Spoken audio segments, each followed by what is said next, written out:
Hello everyone, আসসালামু আলাইকুম। কেমন আছেন সবাই? আশা করছি আল্লাহর অশেষ রহমতে সবাই খুব ভালো আছেন। আলহামদুলিল্লাহ, আমরা ভালো আছি। পুষ্প লাইফস্টাইলের নতুন আরেকটি ব্লগ দেখার জন্য আমি পুষ্প সবাইকে স্বাগত জানাচ্ছি। দিনের ডিউটি তো শেষ, এখন সন্ধ্যার পরে ডিউটি নিয়ে বসছি। সন্ধ্যার পরে সবচেয়ে বড় ডিউটি হচ্ছে বাচ্চাদেরকে পড়াশোনা করানো, যেটা আমি সব সময় বের করে ওদেরকে পড়তে বসাই। আমি যদি ওদেরকে পড়তে না বসাই, ওরা পড়তে চায় না। চেষ্টা করি সন্ধ্যার পর টুকটাক যে কাজগুলো আছে বা ওদেরকে নাস্তা খাওয়ানোর পর পড়ায় বসানোর জন্য। প্রতিদিনের ক্লাসের যে পড়াগুলো আছে সেগুলো আমি পড়াই। আমি যদি ওদেরকে না পড়াই, আমার কাছে একটা অস্বস্তি লাগে, মনে হয় পড়াগুলো কমপ্লিট হয় না। সপ্তাহে 3 দিন ওদের টিচার আসে, সন্ধ্যার পর এসে পড়িয়ে দিয়ে যায়। আর সন্ধ্যার পর যখন স্যার পড়িয়ে দিয়ে যায়, তখন কিন্তু আবার আমি পড়তে বসাই। আমার ছোট 2 ছেলেকে আমি ডাইনিং টেবিলে বসানোর চেষ্টা করি, আর সাথে আমি এখানে বসি। আর বড় ছেলেটা ওর রুমেই বসে, কারণ ও যেহেতু উপরে ক্লাসে পড়ে, এই দুইটা একসাথে পড়তে বসলে খুব ডিস্টার্ব করে, তাই ওকে ওর রুমে দিয়ে দিয়েছি পড়ার জন্য। মাঝে মধ্যে আমি গিয়ে দেখে আসি যে ওর পড়া কমপ্লিট হয়েছে কিনা। আজকে কিন্তু আমি আপনাদের সাথে সন্ধ্যার পরে আমার কাজের কিছু অংশ শেয়ার করব। সন্ধ্যা থেকে শুরু করে রাত পর্যন্ত কি কাজ করি সেগুলো তুলে ধরার চেষ্টা করব। বাচ্চাদের যখন স্কুল খোলা থাকে, ওই দিন কিন্তু আমি দিনের বেলা রান্নাবান্না করতে পারি না, অনেক বেশি চাপ হয়ে যায় আমার জন্য। আমি যদি সকাল 12টার দিকে বের হই, বাসায় আসতে আসতে দেখা যায় 1:30টার পর হয়ে যায়। তখন এসে দুপুরবেলা রান্না করতে একটু ভালো লাগে না। আজকে কিন্তু রাতের বেলায় রান্না করব, তো রান্না করার জন্য যা যা বের করা দরকার সেগুলো আমি ভিজিয়ে রেখে দিয়েছি। সন্ধ্যার আগে কিন্তু আমি কিছু থালা বাসন ধুয়েছি, আবার সন্ধ্যার পর ওদের যখন নাস্তা দিয়েছিলাম কিছু থালা বাসন জমেছে, সেগুলোই কিন্তু আমি এখন ধুয়ে নিচ্ছি। সারাদিন যে কি পরিমাণ থালা বাসন জমে, থালা বাসন জমার কারণে একবার ভাবি যে খাওয়া বন্ধ করে দিব। একটা সময় থালা বাসন ধুইতে ভালোই লাগে, আর একটা সময় খুবই বিরক্ত লাগে যখন কাজের চাপ বেশি থাকে। আর রান্নাঘরে আমি কখনোই থালা বাসন জমিয়ে রাখি না, আমার কাছে দেখতে একটু ভালো লাগে না। রান্নাঘরটা যদি পরিষ্কার থাকে, মনের ভিতরে আলাদা একটা শান্তি লাগে, মনে হয় পুরোটা বাসায় গুছানো আছে। প্রথমে আমি রান্নাঘরের কাজগুলো করে নিচ্ছি। রান্নাঘরের কাজগুলো কমপ্লিট হলে আমি রুমের ভিতরে অন্যান্য যে কাজগুলো আছে একটার পর একটা করে নিব। বাচ্চারা তো ওইদিকে পড়ালেখা করছে, ওদের যখন যেটা প্রয়োজন আমাকে কিন্তু এরা দেখিয়ে যাচ্ছে, বা যখন প্রয়োজন আমি টেবিলে গিয়ে কিন্তু ওদের পড়াটা কমপ্লিট করে দিচ্ছি। যারা এই মুহূর্তে আমার ভিডিওটিতে ক্লিক করেছেন, প্লিজ ভিডিওটিতে একটা লাইক দিয়ে ভিডিওটি কন্টিনিউ করবেন। আর ভিডিওটি দেখতে দেখতে যদি ভিডিওর কোনো অংশ একটু হলেও ভালো লেগে যায়, তাহলে প্লিজ আমার চ্যানেলটি সাবস্ক্রাইব করে পাশে থাকা বেল আইকনটি ক্লিক করে দিবেন, যাতে করে আমি কোনো নতুন ভিডিও আপলোড করলেই সাথে সাথে আপনাদের কাছে নোটিফিকেশন চলে যায়, আর আপনারা আপনাদের সময় সুযোগ করে আমার ভিডিওটা দেখে নিতে পারেন। আর যারা এই কাজগুলো অলরেডি করে নিয়েছেন, আপনাদের জানাচ্ছি অসংখ্য ধন্যবাদ। থালা বাসন দেওয়ার পর চেষ্টা করি সিংয়ের যে আশপাশগুলো আছে সেগুলো সুন্দরভাবে পরিষ্কার করে নেওয়ার জন্য। এখন আমি চুলার আশপাশটা পরিষ্কার করে নিচ্ছি, সাথে চুলাটাও পরিষ্কার করে নিব। আমি কিন্তু গত ভিডিওতে বলেছিলাম দিনের বেলা আমি চুলা পরিষ্কার করি না, রাতের বেলা চুলা পরিষ্কার করি। এখন চুলাটা পরিষ্কার করে নিব। পরিষ্কার করা হয়ে গেলে আমি ফাঁকি দিয়ে সময় বের করে রাতের রান্নাটা শেষ করে ফেলবো। রাতের বেলা রান্না করে রাখলে দিনের বেলা আমার জন্য অনেক সহজ হয়। আমি আস্তে আস্তে দেখা যায় 1:30টার পর হয়ে যায়, তখন কিন্তু গরম অনেক বেশি থাকে। চুলার পাড়ে এসে রান্না করতে একদম ইচ্ছা করে না, আর খুবই ক্লান্ত লাগে শরীর। আর আমি চেষ্টা করি রাতের বেলা যতটুকু কাজ সেরে নেওয়ার। দিনের বেলা আমার খুব চাপ থাকে, বাচ্চাদের স্কুলে আসা যাওয়াই আমার দিনের অর্ধেকটা বেলায় শেষ হয়ে যায়। তো চেষ্টা করি রাতের বেলা আমার কাজগুলো গুছিয়ে নেওয়ার জন্য। আজকে স্কুল থেকে আসার সময় কিছু ফল এনেছিলাম, কলা, তারপর মালটা, আর এই যে কাঁচা আম। আয়েশামণি মালটাটা খুব পছন্দ করে, আর ছেলেদের জন্য কাঁচা আম। ওরা কাঁচা আম এত বেশি পছন্দ করে, আমি যদি কেটে না দিই ব্যস্ততার কারণে দেখা যায় নিজে নিজে কেটে কিন্তু কাঁচা আম খেয়ে ফেলে, এত বেশি আম পছন্দ। থালা বাসন থেকে কিন্তু পানিগুলো ঝরে গেছে, এখন আমি থালা বাসনগুলো নির্দিষ্ট জায়গায় রেখে দিয়েছি। একজন আপু আমাকে গত ভিডিওতে কমেন্ট করেছিল আমি যাতে ওভেন রেকটার মাপটা সহকারে বলে দিই। আজকের ভিডিওতে ওভেনের মাপটা সহ বলে দেবার চেষ্টা করব। ফাঁকে দিয়ে আমি আরেকজন আপুর কমেন্ট পড়ে আসি। আপু লিখেছেন, আসসালামু আলাইকুম আপু, আমার 4 বাচ্চা, 2 ছেলে আর টুইন 2 মেয়ে। মাশাআল্লাহ আপু, আপনার বেবিদের জন্য অনেক দোয়া রইল।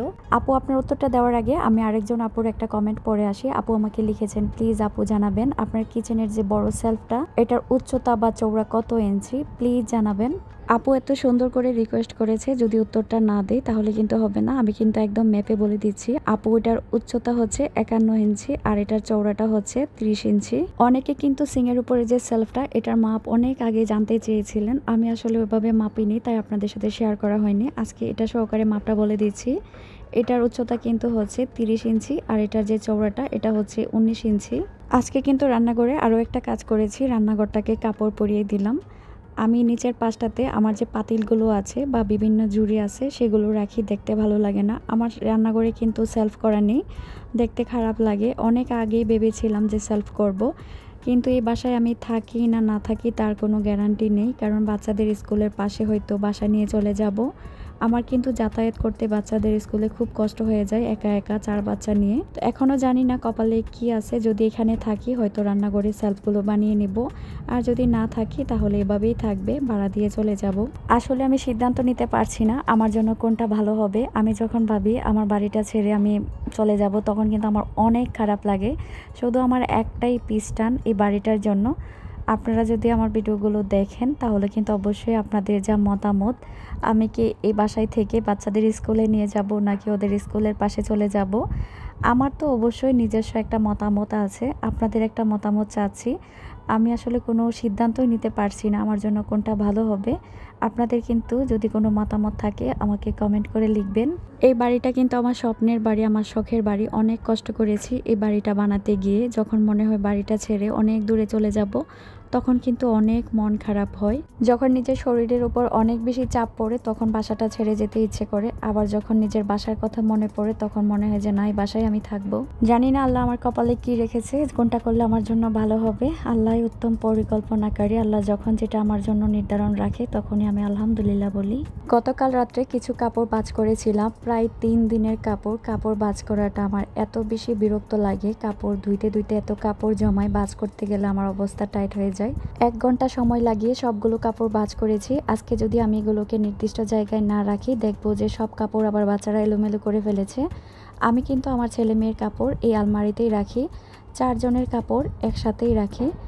আর যার যার কাপড় কিন্তু এক এক তাকে রাখি, যেটা পরে ওরা বাইরে যায় সেটা এক থাকে, আর যেগুলো বাসায় পরে সেগুলো কিন্তু এভাবে আলাদা করেই রাখি খুঁজে পাওয়ার জন্য। 4 ছেলে মেয়ের কাপড় কিন্তু অনেক কাপড় হয়। অনেক আপুরা কিন্তু আমাকে কমেন্ট করেন, আপু এত কাজ কিভাবে করেন। আসলে আপু কিছু করার নেই, ছোট ছোট বাচ্চা থাকলে কাজ করতেই হবে। আর কাজগুলো করতে করতে আমার শরীরের সাথে সয়ে গেছে। আমি এখন কাজ না করলে আমার কাছে ভালো লাগে না। বাসাটা যদি একদম সুন্দর গুছানো পরিপাটি থাকে তাহলে আমার কাছে ভালো লাগে। আমার কাছে মনে হয় 1 ঘন্টা সময় নিয়ে যদি আমি পুরো বাসার কাজ করে নিতে পারি তাহলে পুরোটাও সময় আমার অনেক বেশি ভালো লাগবে যে আমার বাসাটা পরিষ্কার পরিচ্ছন্ন আছে আর গোছানো আছে। আমি কিন্তু ওয়ার্ড্রোবের ভিতরে কাপড়গুলো এভাবে ভাঁজ করে রাখি। বালিশের কভার বলেন আর চাদর বলেন যেটাই রাখি খুঁজে পেতে কিন্তু খুব সুবিধা হয়। ওয়ার্ড্রোবের ভিতরে দেখবেন যে কাপড় রাখলে কিন্তু খুঁজে পাওয়া যায় না, একটা টান দিলে পুরো ওয়ার্ড্রোব এলোমেলো হয়ে যায়। এভাবে কাপড় রেখে দেখবেন খুব সহজে কিন্তু খুঁজে পাবেন।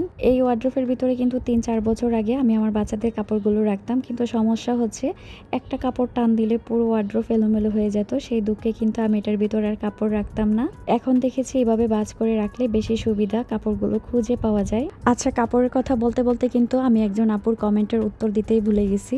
আপু যে বলেছিল কাজের খালা আমার বাসায় কি কি কাজ করে। আপু কাজের খালা আমার 10টা সাড়ে 10টায় বাসায় আসে, তারপর থালা বাসন ধোয়, রান্নাঘরে কাটাকাটি করে, কাটাকাটি করার পর সিঁড়ি ঝাড়ু দিতে চলে যায়। প্রতিদিন সিঁড়ি ঝাড়ু দেয় আর সপ্তাহে একদিন কিন্তু সিঁড়ি মুছে। তো সিঁড়ি ঝাড়ু দেওয়ার পর রুমে চলে আসে, রুমে এসে রুম ঝাড়ু দেয়, আবার রুম মুছে, আর সপ্তাহে 2 দিন বাথরুম ক্লিন করে। আবার যখন ছাদ ঝাড়ু দেওয়া প্রয়োজন তখন বললে ছাদও ঝাড়ু দেয়, টুকটাক যা যা কাজ করার বললেও করে দেয়। 3-4 দিন ধরে ভাবছিলাম আমার বিছানার যে চাদরটা আছে সেটা চেঞ্জ করব, করতেই পারছিলাম না সময়ের অভাবে। তো রাতের বেলায় বিছানার চাদরটা চেঞ্জ করে দিচ্ছি। এখন কিন্তু আমি আরেকজন আপুর কমেন্ট পড়বো। আফরিন সুলতানা আইডি থেকে আপু লিখেছেন, তোমার ভিডিওগুলো আমি রেগুলার দেখি, এখন আমার দাদুকে দেখাই আর তোমার ছেলে মেয়ের কথা বলি। আমার বাসায় দাদু বেড়াতে আসছে, দাদুর যখন মন খারাপ থাকে তখন তোমার ভিডিওগুলো দিয়ে বসিয়ে রাখি।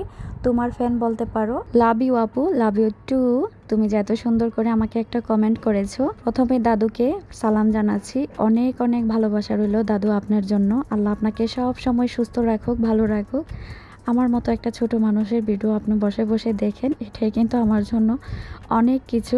আমার ছেলে মেয়ের জন্য ও আমার পরিবারের জন্য অবশ্যই দোয়া করবেন, আল্লাহ যাতে আমাদেরকে সব সময় ভালো রাখেন, সুস্থ রাখেন। এই সাধারণ দর্শকগুলোর ভালোবাসা দেখলে না অনেক ভালো লাগে, যে তারা পুরো ভিডিও দেখার পর সুন্দর করে একটা কমেন্ট করে তাদের মূল্যবান সময় নষ্ট করে। এটা কিন্তু আমাদের মতো ছোট ছোট ব্লগারদের জন্য অনেক বড় পাওয়া।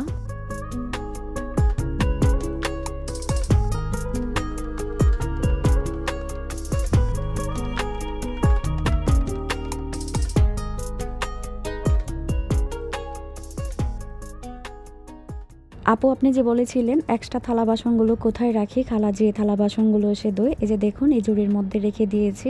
খালা যখন সকালে আসবে এখান থেকে নিয়ে তারপর ধুবে। সারাদিন এত থালা বাসন ধুই, লাস্ট পর্যায়ে এসে আর থালা বাসন ধুইতে ইচ্ছে করে না, এভাবেই রেখে দিই। তো রাতের কাজকর্ম কিন্তু শেষ, বাচ্চাদেরও খাওয়ালাম, সব কাজ শেষ করে নিজেকেও ফ্রেশ করে নিচ্ছি। আর এখন কিন্তু আমি একটা ফেস প্যাক বানিয়ে নিচ্ছি। বেসন দিয়ে দিচ্ছি, দিয়ে দিলাম অল্প একটু হলুদের গুঁড়া, আর দিয়েছি টক দই, আর দিচ্ছি মধু। যখন সময় পাই, নিজের তো ওইভাবে যত্ন করতে পারি না, ঘরোয়াভাবে এই ফেস প্যাকগুলো লাগানোর চেষ্টা করি। এগুলো কিন্তু মুখের জন্য খুবই উপকারী। রোদে গেলে রোদের যে একটা পুরা ভাব বা একটা কালসে দাগ, সেগুলো কিন্তু দিলে চলে যায়। বেসন কিন্তু মুখের জন্য খুবই উপকারী, আপনারা কিন্তু ট্রাই করতে পারেন। আজকের জন্য কিন্তু আমি এখানেই বিদায় নেব, আবার কিন্তু চলে আসবো নতুন আরেকটি ভিডিও নিয়ে। আপনারা সবাই ভালো থাকবেন, আমিও আমার পরিবারের জন্য সবাই দোয়া করবেন। আল্লাহ হাফিজ, আসসালামু আলাইকুম।